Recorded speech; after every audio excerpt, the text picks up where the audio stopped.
थांबा ना, थांबे थांब मागे गाडी अरे गाडी दिसू दे ना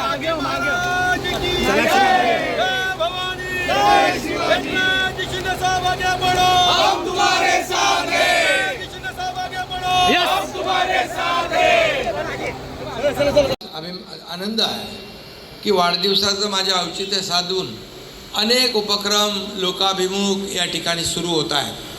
सकाळपासूनच कार्यक्रम सुरू झाले आणि प्रत्येक कार्यक्रम हा सर्वसामान्यांच्या जीवनामध्ये काही ना काही मदत करणार आहे, याचं मला समाधान आहे। कारण मी एक सर्वसामान्यांचा मुख्यमंत्री म्हणून 2.5 वर्ष काम केलं। सर्वसामान्यांचा मुख्यमंत्री आणि सर्वसामान्यांच्या जीवनामध्ये बदल घडवण्यासाठी, त्याच्या जीवनात सुखाचे, समाधानाचे, आनंदाचे दिवस आणण्यासाठी या ठिकाणी सातत्याने आम्ही कार्यरत राहिलो। माझ्या लाडक्या बहिणी, 2.5 कोटी लाडक्या बहिणींना लाडक्या भावाची आपली काय म्हणतो त्याला लाडकी भाऊबीज म्हणू, ओवाळणी म्हणू, रक्षाबंधन म्हणू, हे देण्याचं भाग्य मला मिळालं। माझ्यासोबत देवेंद्रजी, अजितदादा या सर्वांनी साथ दिली आणि मग लाडके भाऊ असतील, लाडके शेतकरी, इतर योजना आम्ही केल्या, त्याचंही मला समाधान आहे। आणि म्हणून या 2.5 वर्षाच्या कामाची पोचपावती आपण सगळ्यांनी एवढ्या मोठ्या प्रमाणात दिली की आतापर्यंतच्या महाराष्ट्राच्या इतिहासात कधीच 232 आमदार आले नव्हते, हे आपण दिले आणि त्यामुळे त्याचाही आनंद आहे आणि समाधान आहे। मी एकदा असं मुख्यमंत्री असताना इकडे एका कार्यक्रमाला आलो होतो आणि अचानक माझ्या मनात एक विषय आला। मी हे ड्रायव्हर आणि कंडक्टर जे आपले स्टाफ आहे तो त्यांचं रेस्टरूम कुठे आहे मी विचारलं, तर रेस्टरूमवाले वरती आहे।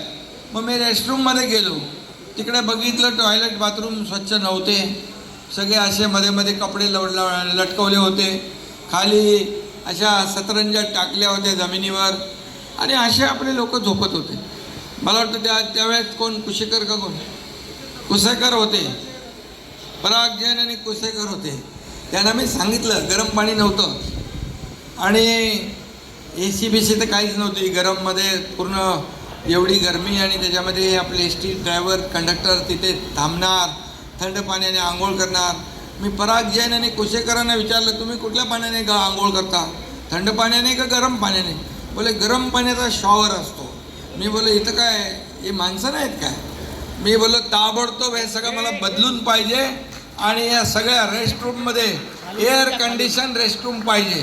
आणि आता त्यांनी ते बंक बेड केलेले आहेत, 100 लोक तिथे एअर कंडिशनमध्ये विश्रांतीगृहात विश्रांती करू शकतात।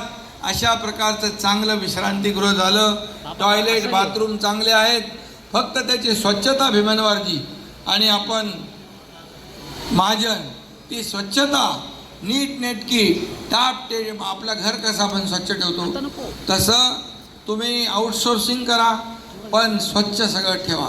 आता परिवहन मंत्री झाल्यानंतर प्रताप सरनाईक पण इकडं आले, त्यांनी पाहिलं, त्यांनाही माहीत होतं की हे मुख्यमंत्र्यांना उपमुख्यमंत्र्यांना काय पाहिजे आणि मग ते आता बघितलं, मी उद्घाटन केलं, अतिशय समाधान वाटलं। मला वाटतं भीमनवारजी आणि मंत्रीजी हे महाराष्ट्रामध्ये हे मॉडेल सगळीकडे आपण रेप्लिकेट करा, हेच मॉडेल सगळीकडे ठेवा।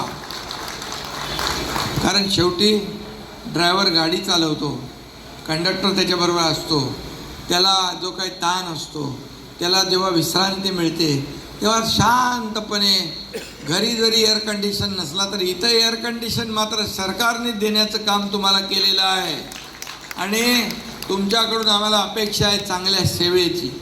तुम्ही लोकांची सेवा म्हणजे प्रवाशांची सेवा हीच आपली ईश्वर सेवा आहे। आणि म्हणून एसटी म्हणजे काय, ही लालपरी गावागावात जाते, जिथं रस्ता तिथं एसटी, गाव तिथं एसटी। आता ही खऱ्या अर्थाने ग्रामीण भागातील लाईफलाईन आहे।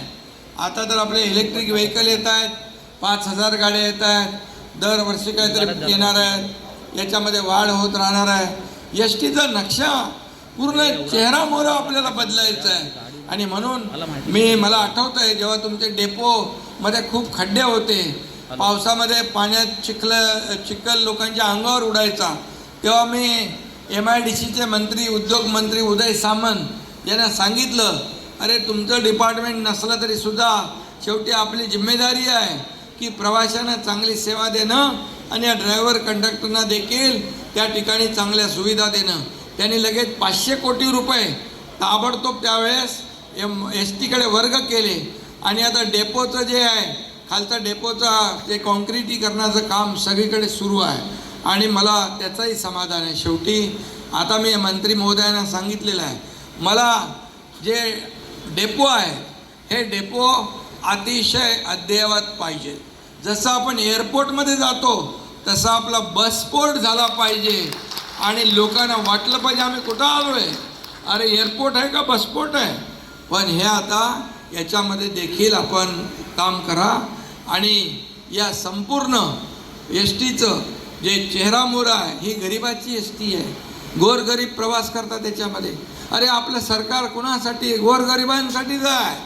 मग गोरगरिबांच्या जीवनामध्ये चांगले दिवस आणायचं काम कुणाचं आहे? आपलं आहे. आणि म्हणून तुम्ही एक ते कॅशलेस हॉस्पिटल जसं आपण केलेलं आहे तसं देखील तुम्ही इथं आरोग्यमंत्री पण आहेत. कॅशलेस हॉस्पिटल प्रत्येक डेपोत जर केलं तर मला वाटतं प्रवाशांना, तिथल्या गावातल्या लोकांना एक चांगली सुविधा मिळेल, आरोग्य चांगलं राहील त्यांचं.